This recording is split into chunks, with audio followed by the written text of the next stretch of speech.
नमस्कार दोस्तों, आज की इस वीडियो में आप डॉक्टर एनपी यादव जी की वॉइस रिकॉर्डिंग सुनेंगे, जो कि एक नेचुरोपैथ हैं और प्राकृतिक जीवन शैली को अपनाकर वो लोगों की गंभीर बीमारियों को ठीक करने में मदद करते हैं। तो इनका बनारस शहर में क्लिनिक है और साथ ही में ये ऑनलाइन लोगों से भी कंसल्टेशन देते हैं। तो यदि आप इनसे कंसल्टेशन लेना चाहेंगे तो इनका व्हाट्सएप नंबर मैं डिस्क्रिप्शन में दे दूंगा, और साथ ही में ये हमारे ग्रुप को भी मैनेज करने में मदद करते हैं। तो आपके कोई डायरेक्ट सवाल हो तो आप नीचे डिस्क्रिप्शन से ग्रुप ज्वाइन करके पूछ सकते हैं, और ये आपको किसी भी हेल्थ नॉलेज के साथ साथ, जैसा कि आप लोग पूछते रहते हैं तरह तरह से कि लोगों को जबरन टीकाकरण करके परेशान किया जा रहा है, तो उस विषय में भी एनपी यादव जी आपको, यदि आप ग्रुप ज्वाइन कर लेंगे तो वहाँ पर आपकी मदद कर सकेंगे। साथ ही में जैसा कि आपको पता होगा कि भारत जागो अभियान का 18,000 मेंबर्स का ग्रुप को हैकर्स ने हैक करके कुछ गड़बड़ की, जिसके कारण ग्रुप बंद हो गया। तो अभी एक नया ग्रुप बनाया गया है। असल में 2 ग्रुप बनाए गए हैं ताकि कोई भी एक ग्रुप अगर परेशानी हो तो दूसरा ग्रुप बचा रहेगा, और साथ ही में इस ग्रुप को बहुत ही सेफ्टी के साथ चलाया जा रहा है, तो इस बार डिलीट होने का चांस नहीं रहेगा। तो आपसे रिक्वेस्ट है कि ग्रुप को ज़रूर ज्वाइन कर लीजिएगा, क्योंकि बहुत सारी एक्टिविटी उसमें होती रहती है, जिसके कारण लोग तरह तरह से अपने सहयोग दे के लोगों की मदद करते हैं। और साथ ही में अगर आपको भी कोई भी परेशानी हो या आपके कोई सुझाव हो तो आप उस ग्रुप में बता सकते हैं। और एक काम आप और कर सकते हैं कि जैसा कि आप देख रहे होंगे कि अभी तीसरा लॉकडाउन, तीसरी टीके की डोज और भी कई तरह की चीज़ें आ रही है, तो ऐसे टाइम पर अच्छा समय है हमारे पास लोगों को जगाने के लिए। तो ग्रुप के अंदर आप क्या कर सकते हैं कि आपके जितने भी टेलीग्राम के कांटेक्ट हों, जब आप सबको ग्रुप के अंदर ऐड कर देंगे तो दूसरे लोगों की पोस्ट्स देखकर जो नए लोग जुड़ेंगे उनको भी जागरूक होने का मौका मिलेगा। तो यदि आप ग्रुप को ज्वाइन करना चाहते हैं और लोगों को जागृति दिलाना चाहते हैं, तो ग्रुप में मेंबर्स को ऐड कैसे करना है वो मैं इस क्लिप के बाद दिखा दे रहा हूँ। जिनको भी मेंबर्स को ऐड करना है, सबसे पहले तो यहाँ टॉप पे ग्रुप के नाम पे जाएं और यहाँ पर ऐड मेंबर्स का ऑप्शन है। आपको क्या करना है, अगर आप सबको ऐड करना चाहते हैं तो जिनके जहाँ पर भी टिक नहीं लगा है, जैसे ये टिक नहीं लगा है, इनको ऐसे करके जिनको भी आप ऐड करना चाहते हैं सबसे पहले कैसे सेलेक्ट कर लें, और उसके बाद ये नीचे जो ब्लू कलर का टिक का बटन है इसको दबा दें, वो मेंबर ऐड हो जाएंगे। एक और तरीका है, यदि आप कुछ स्पेसिफिक लोगों को ऐड करना चाहते हैं, सबको नहीं करना चाहते, तो यहाँ पर जिसको भी आप ऐड करना चाहते हैं उसका नाम लिख दें। जैसे मैं उन लोग ऐड करना चाहा तो मैंने वहाँ पर नाम लिख दिया और ऐड किया। और भी 2-3 लोग को करके दिखा देता हूँ। यहाँ पे मैं इनको ऐड करना चाहता हूँ, जिनको मैं ऐड करना चाहता हूँ उनको नाम से सेलेक्ट करके ऐड कर दिया और फिर टिक का बटन दबा दिया। अब कुछ लोगों को इसमें ये दिक्कत आएगी कि कुछ लोगों के पास प्राइवेसी सेटिंग होती है। जैसे मैं अगर इनको ऐड करना चाहूँ तो इन्होंने ऐसा सेटिंग किया है कि दूसरे लोग इनको ग्रुप में ऐड नहीं कर सकते, तो यहाँ पर ऐसा दिखाएगा कि you can't add this member because of his privacy setting. तो इसके लिए आप एक और काम कर सकते हैं, और दूसरों के लिए भी एक और काम कर सकते हैं कि ऐड मेंबर के बाद यहाँ invite to group via link, तो जब ये इसको आप सेलेक्ट कर लेंगे तो ग्रुप का लिंक आपको मिल जाएगा। यहाँ नीचे से आप इसको कॉपी कर लीजिए, जो कॉपी का ब्लू बटन है नीचे लेफ़्ट साइड में, और फिर उसी व्यक्ति को या टेलीग्राम पे या व्हाट्सएप पे पर्सनल मैसेज करके ग्रुप का लिंक शेयर कर दीजिए और ज्वाइन करने को भेज दीजिए, ताकि वो अगर ग्रुप ज्वाइन करना चाहें तो ज्वाइन कर सकते हैं। धन्यवाद। इसी के साथ दोस्तों, जैसा कि आप जानते होंगे कि डॉक्टर विश्वरूप के ऊपर बहुत सारी FIRs हो रही हैं और उनको परेशानी का सामना करना पड़ रहा है।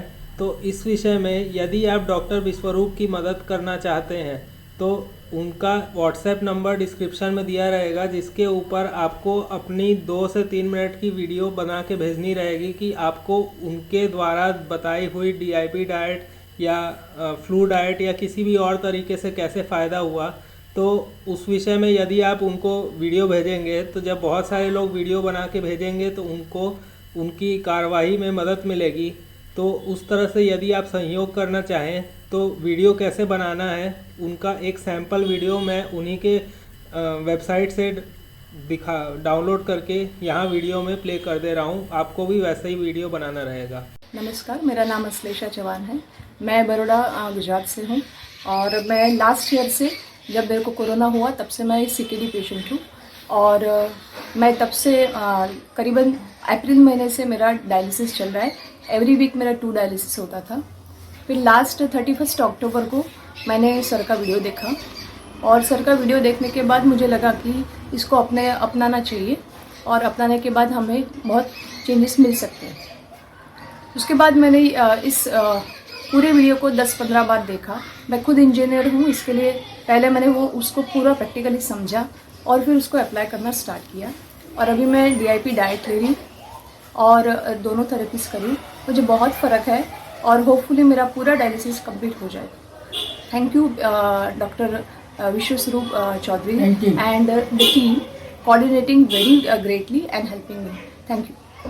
अगर आपको मेरे बताए हुए DIP डाइट, नाइस प्रोटोकॉल या पोस्चरल मेडिसिन से कभी कोई लाभ मिला है और अगर आप मुझे सपोर्ट करना चाहते हैं तो आप अपना एक वीडियो टेस्टिमोनियल मुझे व्हाट्सएप कीजिए 9871186229 पर। धन्यवाद।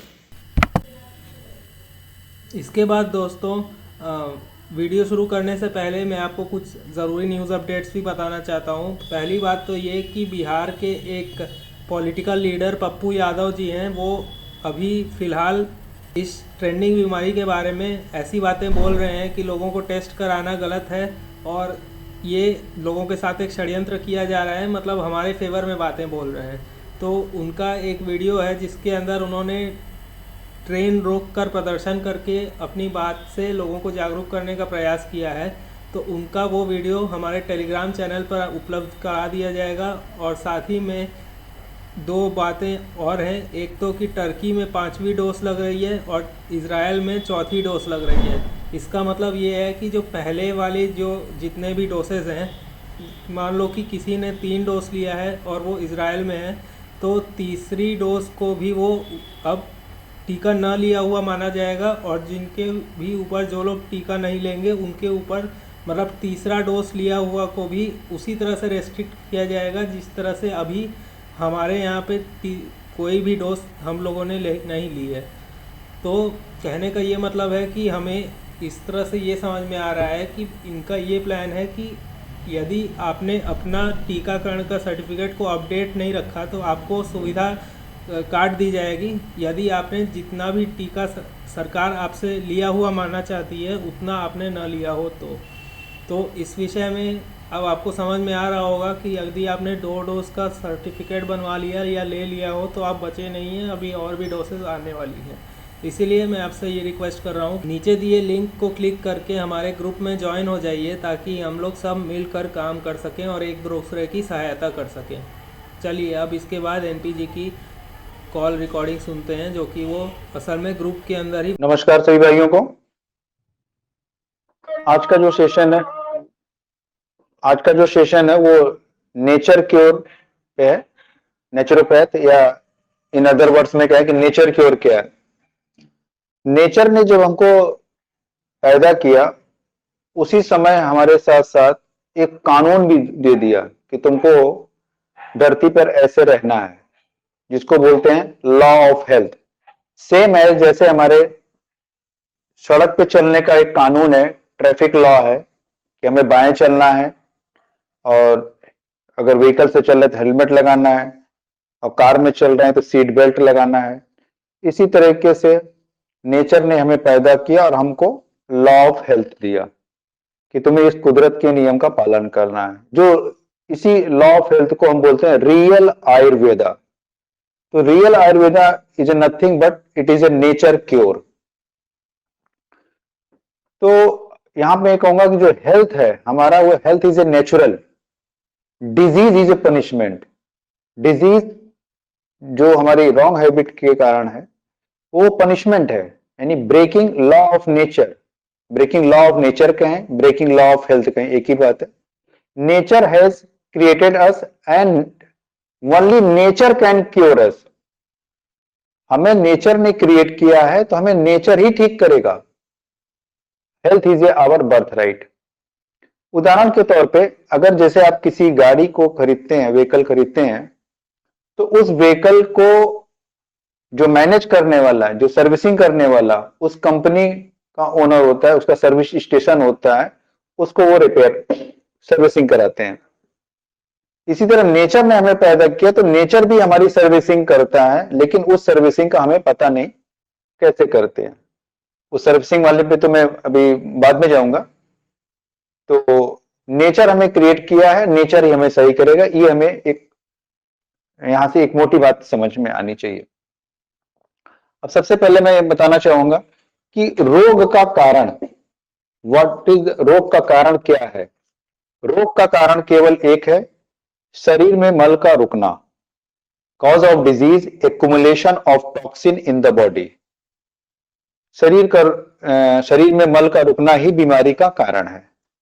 अब मैं एक पिक्चर शेयर कर रहा हूं। इस पिक का मतलब यह है कि अगर सपोज आपके घर के छत के ऊपर चारों कोने में एक पाइप लगी हुई है ड्रेन करने के लिए, इसको मैंने 1 2 3 4 से दर्शाया हुआ है, और छत के ऊपर पानी भर गया, और पानी भरने के बाद उसमें आपने देखा नहीं कि छत पे पानी भर गया है, और सपोज आप 10 से 15 दिन के लिए कहीं बाहर गए हुए हैं, तो घर उस पानी में थोड़ी थोड़ी घास उग जाएगी और काई उग जाएगी।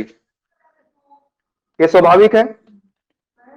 तो अब हम इसमें क्या करेंगे, ये जो अब मेरा क्वेश्चन है आप लोग से कि सबसे पहले अगर हम जाएंगे तो छत पे क्या करेंगे? पहले उस घास को उखाड़ेंगे या पानी को बाल्टी से निकाल निकाल के बाहर फेंकेंगे, या क्या करना चाहिए?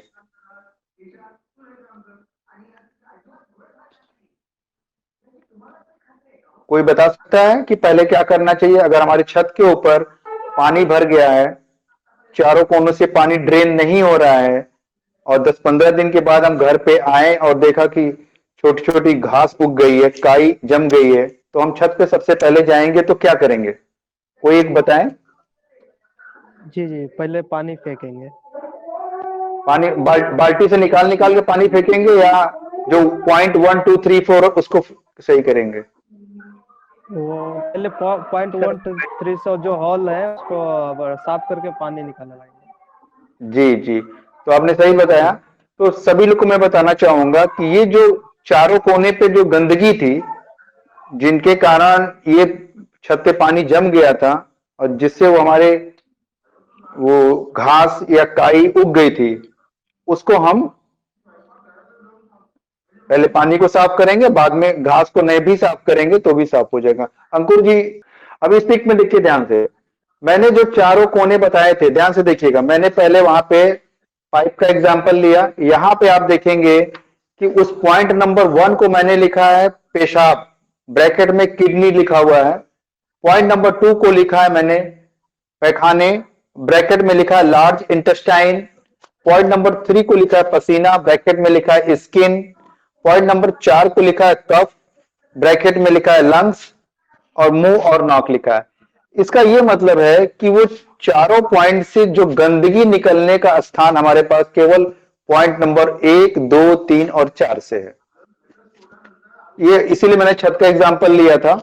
और ये जो इसमें जैसे पहले ही आपको स्वाभाविक हो गया, अब जो ये घास उग गई है, इस घास को मैं बोल रहा हूं कि रोग है। घास उग गई, जो काई उग गई है, इस घास को मैं बोल रहा हूं डिजीज है।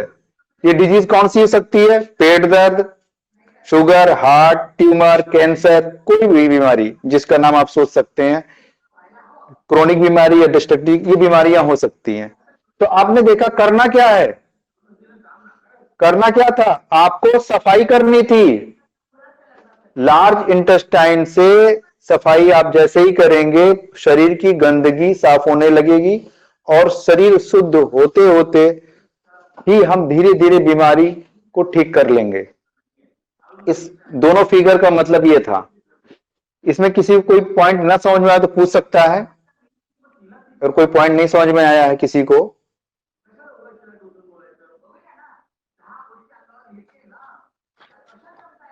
तो इन जो 4 पॉइंट का मीनिंग समझाने का तो वो यही था कि छत पे जैसे चारों तरफ 4 पाइप लगी हुई है, और उसको ड्रेन करने के लिए हमने उस पाइप जो भी डस्ट है उसको साफ किया। सेम है अपनी बॉडी में भी हमें जो हमें लार्ज इंटेस्टाइन है, जहां पे हमारा मल इकट्ठा होता है, उसको साफ करना जरूरी है। वो हमारा जाम क्यों हो जाता है? वो इसलिए उसमें गंदगी रुक जाती है क्योंकि हम ऐसा फूड खाते हैं जिसमें फाइबर नहीं है, ऐसा फूड खाते हैं जिसमें लाइव जीव नहीं है, तो हमारा शरीर धीरे धीरे रोगग्रस्त होने लगता है। क्योंकि जब बॉडी में न्यूट्रिशन नहीं आएगा तो न्यूट्रिशन की डिफिशियंसी हो जाएगी। न्यूट्रिशन की डिफिशियंसी के साथ साथ हमारी जो कोलन है वो भी डैमेज होना शुरू हो जाएगी। तो सबसे पहले जो बीमारी का बेस है वो कब्ज है, जिसको हम बोलते हैं कॉन्स्टिपेशन। तो कॉन्स्टिपेशन सारी बीमारियों का जननी है, यानी जो कब्ज है वो हमारी सारी बीमारियों का मूल कारण है। अगर हमारे पेट में कब्ज ना हो तो हमें बाकी कोई बीमारियां होंगी ही नहीं, जो क्रोनिक डिजीज है वो सब हमें होंगी ही नहीं। तो यहाँ पे जो गंदगी साफ करने का जो हमारा वो है, तो नेचर की ओर में हम बोलते हैं कि जो कूड़ा है वो बीमारी का कारण है, और मॉडर्न मेडिकल साइंस में बोलते हैं कि नहीं, कीटाणु बीमारी का कारण है। बल्कि कीटाणु और कूड़ा में आप सोचेंगे कि पहले कीटाणु आया कि पहले कूड़ा आया, तो आप देखेंगे पहले कूड़ा आया है, कूड़े से कीटाणु पैदा होता है। तो मॉडर्न मेडिकल साइंस जो गलती कर रहा है, कूड़े से कीटाणु पैदा होने दे रहा, उसके बाद कीटाणु को मार रहा है, ना कि कूड़ा साफ करने के लिए बोलता ही नहीं कि कूड़ा साफ करना है, बार बार वो कीटाणु को मार रहा है। आज कोरोना क्या है?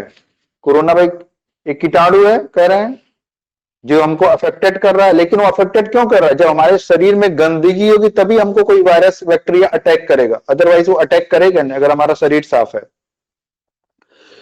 तो 3 तरह की बीमारियां होती हैं, 3 प्रकार के रोग होते हैं। पहला रोग होता है जिसे एक्यूट डिजीज, दूसरा क्रोनिक, तीसरा डिस्ट्रक्टिव। एक्यूट डिजीज को हम तीव्र रोग बोलते हैं, क्रोनिक डिजीज को बोलते हैं मंद रोग, डिस्ट्रक्टिव डिजीज को बोलते हैं मारक रोग। इन तीनों डिजीज में जो हमारा फ्रेंड है वो एक्यूट डिजीज या तीव्र रोग हमारा दोस्त है। नजला, जुकाम, उल्टी, दस्त, बुखार, फोड़ा, फुंसी, दर्द, ये हमारे फ्रेंड है। यह एक्यूट डिजीज जो यह रोग है, यह शरीर की सफाई के लिए आता है, शरीर की सफाई और हमारी भलाई के लिए आता है। इससे किसी का नुकसान नहीं होता, शरीर का कोई नुकसान नहीं होता है, क्योंकि ये सफाई के मैकेनिज्म है। लेकिन जब हम इस सफाई के मैकेनिज्म को अंग्रेजी दवाओं से रोक देते हैं तो यही बीमारी कन्वर्ट हो जाती है एक्यूट से क्रोनिक डिजीज में, मंद रोग, जिसको बोलते हैं ब्लड प्रेशर, जोड़ों का दर्द, दमा, थायराइड, बवासीर, मोटापा, चमड़ी रोग, सो मेनी डिजीजेज। तो अब मैं यहाँ एक उदाहरण लूंगा, जैसे सपोज किसी को लूज मोशन हो रहा था, तो लूज मोशन हमारा एक्यूट डिजीज था। अब 2-3 लूज मोशन हुए, तब तक हमने अंग्रेजी दवा खा ली, लूज मोशन तो रुक गया, लेकिन अंदर जो शरीर मदर नेचर क्या वो कर रही थी हमारे शरीर की, वो शरीर की सफाई कर रही थी और हमने उसको रोक दिया। जब वो शरीर में गंदगी रुक जाएगी, वही गंदगी कन्वर्ट होके क्रोनिक डिजीज में कन्वर्ट हो जाएगी। तो एक्यूट डिजीज से क्रोनिक में कन्वर्ट हो गया, ब्लड प्रेशर, जोड़ों का दर्द, जो भी मैंने बीमारियां बताई। तो तीव्र रोग या एक्यूट डिजीज को जब हम दबाते हैं तो हमें क्रोनिक डिजीज में हम कन्वर्ट हो जाते हैं, दूसरी अवस्था में आ जाते हैं। और जब लगातार हम क्रोनिक डिजीज में दवाएं खाते हैं, जो क्रोनिक डिजीज जैसे मैंने बताया, ब्लड प्रेशर, जोड़ों का दर्द, दमा, थायराइड, बवासीर, स्किन डिजीज, जब हम इनमें लगातार दवा खाते हैं तब हमको आता है heart attack, kidney failure, stroke, brain haemorrhage, parallel cancer, इसको बोलते हैं डिस्ट्रक्टिव डिजीज। तो एक मैंने कॉमन चीज बता दी कि कौन सा बीमारी हमारा दोस्त है, और हम अपने दोस्त को समझ नहीं पाए तो हमें ये क्रोनिक और डिस्ट्रक्टिव डिजीज होती है। तीव्र रोग सबको होना चाहिए, ये हमारे शरीर की सफाई के लिए है। यहां तक किसी का कोई क्वेश्चन हो तो बताएं, फिर आगे बढ़ें। जी जी, तो मैंने 3 तरह के आपको टाइप ऑफ डिजीज बताए, acute disease, chronic disease and destructive disease. इसमें तीव्र रोग हमारा फ्रेंड है, बाकी क्रोनिक और डिस्ट्रक्टिव हमारे फ्रेंड नहीं है। तो जब हम लोग अपने फूड सिस्टम में गलती करते हैं या अपने सोच विचार में गलतियां होती तो हमारा जो डाइजेशन सिस्टम भी डिस्टर्ब हो जाता है। तो बेसिकली जो हमारी बॉडी है वो शरीर, मन और आत्मा, वो तीनों को कंबाइंड है। तो जैसे शरीर का भोजन तो कच्चा है, लेकिन मन का भोजन पका हुआ है, और आत्मा का भोजन है दया, दान, करुणा, सहानुभूति, मदद, प्रेम। तो हम ये फैक्टर कभी यूज ही नहीं करते, और हमारा जो नेगेटिव फैक्टर है क्रोध, ईर्ष्या, लोभ, अहंकार, तो ये जब हमारे अंदर रहता है तो हम कैसा भी फूड खाएंगे वो फूड हमको डाइजेस्ट नहीं होगा ठीक से, और फिर वो कॉन्स्टिपेशन बनाएगा।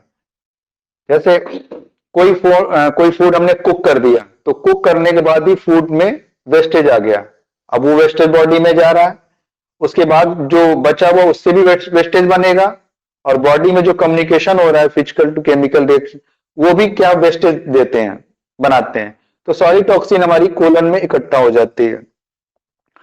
तो हमें कोलन की गंदगी को अगर हम साफ कर लें तो हमारी बीमारी अपने आप धीरे धीरे गायब हो सकती है।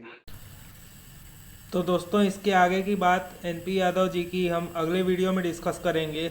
और जो आप स्क्रीन पे बुक्स देख सकते हैं, ये उनके द्वारा दी गई रिकमेंडेशंस हैं, और साथ में जो राइट साइड में ये नेचुरल लाइफस्टाइल का क्लिनिक है, ये पोस्टर एनपी यादव जी के क्लिनिक का है।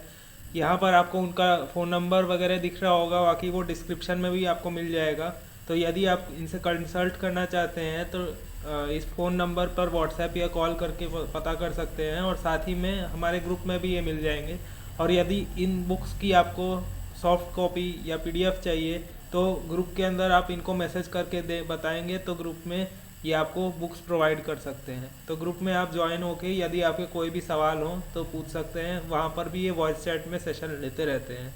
धन्यवाद।